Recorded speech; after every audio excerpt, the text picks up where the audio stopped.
Ikalabingpitong kabanata. Nanalangin si Jesus para sa mga tagasunod niya. Pagkasabi ni Jesus ng mga bagay na ito, tumingala siya sa langit at sinabi, Ama, dumating na ang oras. Parangalan mo ako na iyong anak para maparangalan din kita. Sapagkat binigyan mo ako ng kapangyarihan sa lahat ng tao para mabigyan ko ng buhay na walang hanggan ang lahat ng taong ibinigay mo sa akin. At ito ang kahulugan ng buhay na walang hanggan, ang makilala ka ng mga tao na ikaw lang ang tunay na Diyos, at makilala rin nila ako na isinugo mo. Pinarangalan kita rito sa lupa dahil natapos ko na ang ipinagawa mo sa akin. Kaya ngayon, Ama, parangalan mo ako sa piling mo. Ipagkaloob mo sa akin ang karangalang taglay ko sa piling mo, bago pa man nilikha ang mundo. Ipinakilala kita sa mga taong pinili mo mula sa mga tao sa mundo at ibinigay sa akin. Sila ay sa iyo at ibinigay mo sila sa akin. At sinunod nila ang iyong salita. Ngayon alam na nila na ang lahat ng ibinigay mo sa akin ay nanggaling sa iyo. Sapagkat itinuro ko sa kanila ang mga itinuro mo sa akin, at tinanggap naman nila. Sigurado silang nagmula ako sa iyo, at naniniwala silang isinugo mo ako. Idinadalangin ko sila. Hindi ako nananalangin para sa mga taong makamundo, kundi para sa mga taong ibinigay mo sa akin, dahil sila ay sa iyo. Ang lahat ng sa akin ay sa iyo, at ang lahat ng iyo ay sa akin. At napaparangalan ako sa pamamagitan nila. At ngayon, babalik na ako sa iyo, at hindi na ako mananatili rito sa mundo. Pero sila ay mananatili pa sa mundo.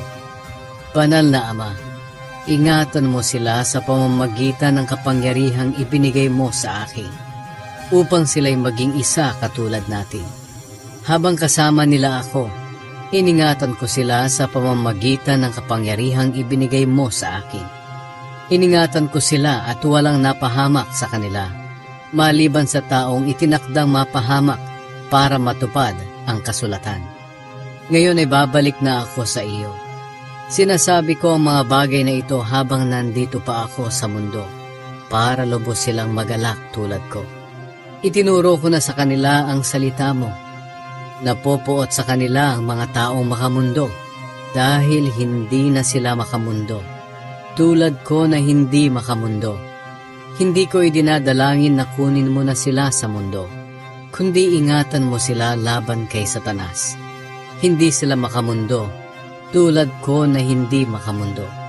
Ibukod mo sila upang maging iyo sa pamamagitan ng katotohanan. Ang salita mo ay katotohanan. Isinugo mo ako rito sa mundo, kaya isinusugo ko rin sila sa mundo upang mangaral. Alang-alang sa kanila, itinatalaga ko ang aking sarili sa iyo, upang sila man ay maitalaga sa iyo sa pamamagitan ng katotohanan. Ang panalangin ko ay hindi lang para sa kanila na sumasampalataya sa akin, kundi pati na rin sa mga sasampalataya pa sa akin sa pamamagitan ng pangangaral nila. Idinadalangin ko sa iyo, Ama, na silang lahat ay maging isa gaya natin. Kung paanong ikaw ay nasa akin at ako'y nasa iyo, naway sila man ay sumaating, para maniwala ang mga tao sa mundo na ikaw ang nagsugo sa akin. Binigyan ko sila ng karangalan tulad ng ibinigay mo sa akin, upang sila'y maging isa katulad natin. Nasa kanila ako at ikaw ay nasa akin, para sila'y lubos na maging isa. Sa ganoon ay malalaman ng mga tao sa mundo na isinugo mo ako, at malalaman din nilang minamahal mo ang mga mananampalataya tulad ng pagmamahal mo sa akin.